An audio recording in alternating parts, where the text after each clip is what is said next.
August 1st, 1899, Volume 2, About Purity. This morning my most gentle Jesus, carrying me outside of myself, made me see the corruption into which mankind has decayed. It is horrifying to think about it. While I was in the midst of these people, almost crying, Jesus was saying, "O man, how you have disfigured, deformed, disennobled yourself. Oh man, I made you so that you might be my living temple, but you have made of yourself the dwelling of the devil. Look, even the plants, by being covered with leaves, flowers, and fruits, teach you honesty and the modesty you must have with your body. But you, having lost any modesty and even the natural reserve you should have become worse than the animals, so much so that I have nothing else to which to compare you. You were my image, but now I no longer recognize you. Even more, I am so horrified at your impurities that the mere sight of you nauseates me, and you yourself force me to flee from you." While Jesus was saying this, I felt tortured with the pain of seeing my beloved Jesus so embittered.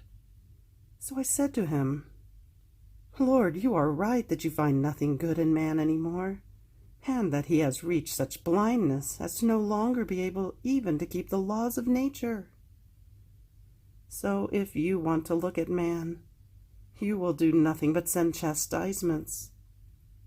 Therefore, I pray you to keep your gaze on your mercy, and in this way everything will be remedied." As I was saying this, Jesus told me, "Daughter, give me a refreshment for my pains." In the act of saying this, he removed the crown of thorns, which seemed to be sunken into his adorable head, and he drove it into mine. I felt most bitter pains, but I was content that Jesus was being refreshed. After this he told me, "Daughter, I greatly love pure souls, and just as I am forced to flee from the impure, I am drawn by the pure, as by a magnet, to dwell with them. To pure souls I gladly lend my mouth to let them speak with my own tongue. Therefore they have to make no effort to convert souls. With these souls I delight not only in continuing my passion within them, and so continuing redemption, but what is more, I greatly delight in glorifying my own virtues in them."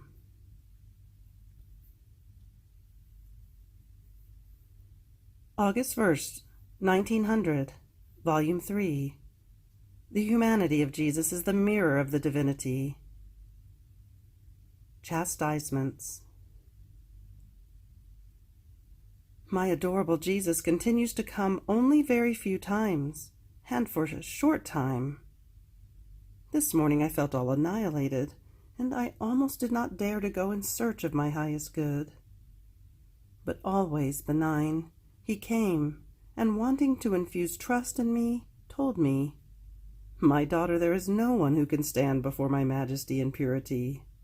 Rather, all are forced to be terrified and struck by the thunderbolt of my sanctity. Man would almost want to flee from me, because his misery is such and so great that he does not have the courage to stand before the divine being. And here is why. Giving the field to my mercy, I took on my humanity, which, tempering the rays of the divinity, is the means to infuse in man trust and courage to come to me. Placing himself before my humanity, which spreads temperate rays of the divinity, man has the good of being able to purify, sanctify, and even divinize himself in my very deified humanity. Therefore, you remain always before my humanity, keeping it as a mirror through which you will clean all of your stains, Not only this, but as a mirror through which, by reflecting yourself in it, you will acquire beauty, and little by little you will keep adorning yourself in my own likeness. In fact, it is a property of a mirror to make an image appear within it, similar to that of the one who is reflecting himself in it. If such is the material mirror, much more so the divine, because my humanity serves man as mirror in order to reflect my divinity. And here is how all goods come to man from my humanity. While he was saying this, I felt such trust being infused in me that the thought came to me of wanting to talk to him about the chastisements. Who knows, he might grant me audience, and I might reach the intent of placating him completely. But while I was about to do it, he disappeared like a flash, and running after him, my soul found herself outside of myself. But I was unable to find him any more, and to my highest sorrow I saw many people entering prisons, others, sectarians, going out to make attempts on the lives of other kings and of other leaders.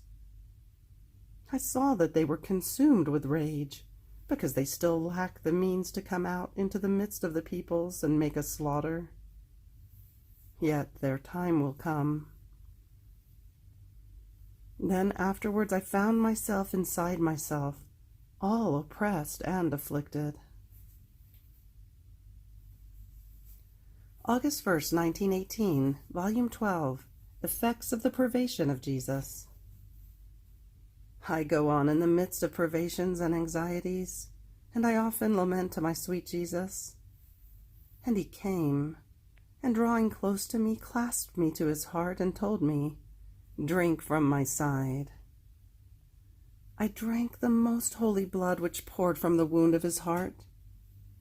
How happy I was! But Jesus, not content with letting me drink the first time, told me to drink a second time, and then a third. I remained amazed at his goodness, that without my asking, he himself wanted me to drink. Then he added, "My daughter, every time you remember that you are deprived of me and you suffer, your heart is wounded with a divine wound, which, being divine, has the virtue of being reflected in my heart and of wounding it. This wound is sweet. It is balm to my heart, and I use it to soothe my cruel wounds which creatures make me, the wounds of their indifference, of their scorn toward me, reaching the point of forgetting about me. So if the soul feels cold, dry, distracted, and she suffers about it because of me, she remains wounded, and she wounds me, and I feel cheered. August 1st, 1923, Volume 16. By virtue of the divine will, the whole creation brings to us the I love you of Jesus, and in his will we must give him our own. I was feeling very afflicted because today my son Jesus did not rise on my poor soul. Oh God, what pain it is to spend one day without sun, always night. Now, as I was feeling pierced through my soul, I had the good of looking at the starry heaven, and I said to myself, "How is it that my sweet Jesus no longer remembers anything about me? I don't know how the goodness of his heart can tolerate not making the sun of his adorable presence rise, when he told me that he could not be without coming to his little daughter, because little ones cannot be too long without their father. So many are their needs that the father is forced to stay with them to watch them, guard them, and nourish them.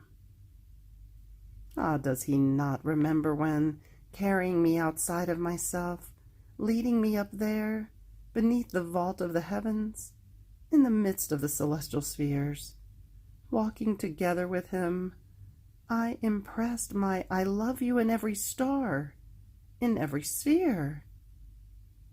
Ah, I seem to see it in every star, my I love you. it seems to me that those glitterings of light that form around the stars resound among themselves with my I love you, Jesus. Yet he does not listen to it. He does not come. He does not let his sun rise, which eclipsing all the stars with my I love you, may make of them one with his own. And so rising again in the midst of the celestial spheres, I impress anew, I love you, Jesus. Oh, please, stars, cry out loudly.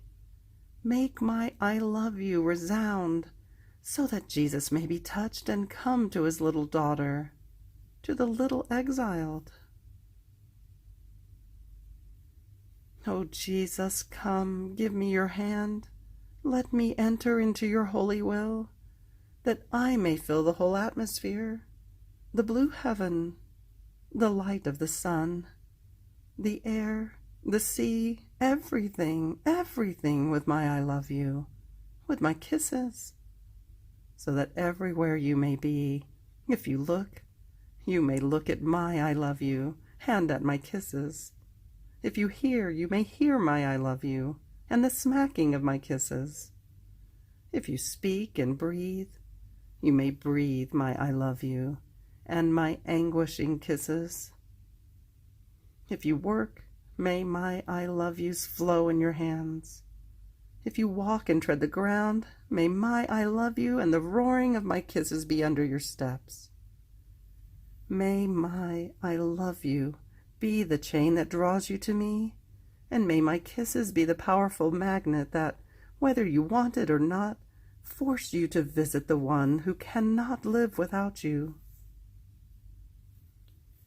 But who can say all my nonsense?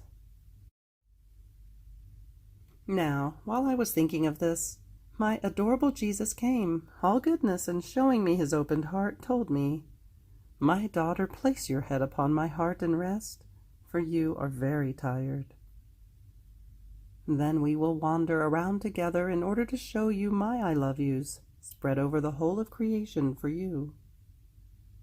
So I hugged him, placing my head on his heart to rest, as I felt extreme need of it. After a while, as I was still outside of myself, but always clinging to his heart, he added, "My daughter, I want you, who are the firstborn daughter of my supreme will, to know how the whole creation, on the wings of my eternal volition, brings my I love you to the creatures, and the creatures, on the same wings of my will, making it their own, should give me their I love you in return. Look at the blue heaven. There is not one point in it without the seal of my I love you for the creature.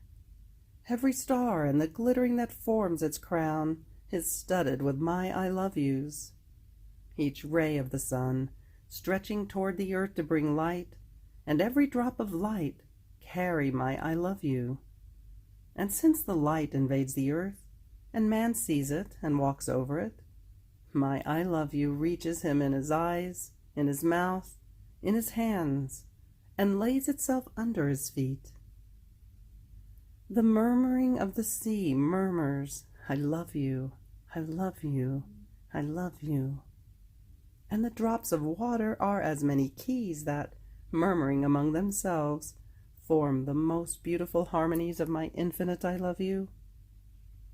The plants, the leaves, the flowers, the fruits, have my I love you impressed in them. The whole of creation brings to man my repeated I love yous. And man, how many of my I love yous does he not have impressed in his whole being? His thoughts are sealed by my I love you. The beating of his heart, that beats in his chest with that mysterious tick, tick, tick, is my I love you, never interrupted, that says to him, I love you, I love you, I love you. His words are followed by my I love you.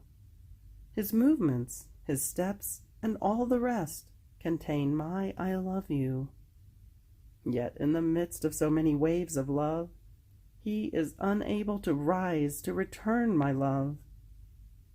What ingratitude! How grieved does my love remain! Therefore, my daughter, I chose you as daughter of my will, so that as faithful daughter you might defend the rights of your father. My love absolutely wants the return of the love of the creature. In my will you will find all my I love yous, and following them, you will impress your I love you in mine, for you and for all. Oh, how happy I will be in seeing the love of the creature fused with mine. This is why I give you my will in your power, so that one creature may return to me that love which I gave in creation, defending the rights of my love.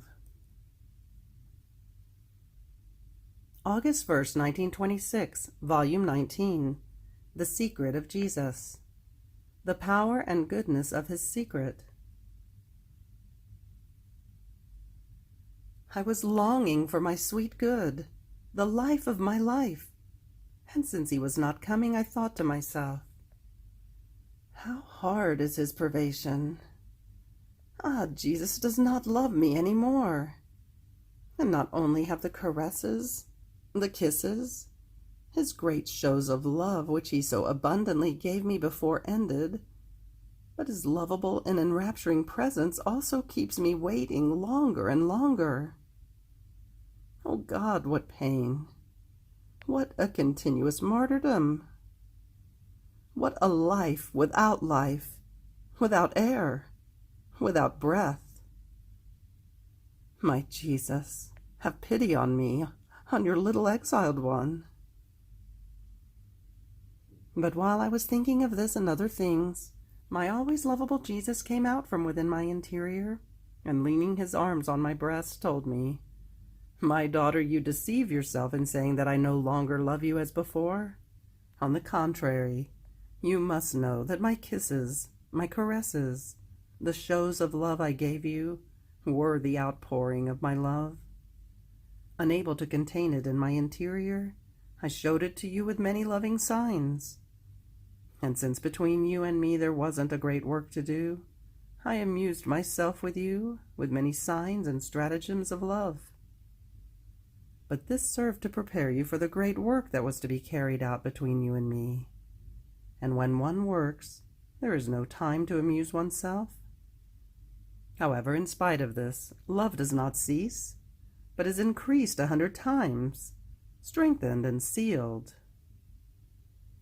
Now, my daughter, having shown to you the outpouring of my constrained love, I wanted to move on to give you what I contained within me.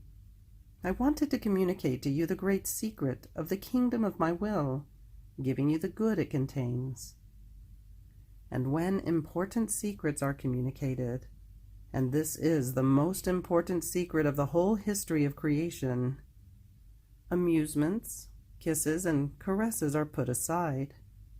More so since the work of the kingdom of the supreme volition is exuberant, and the greatest that can exist in the whole history of the world.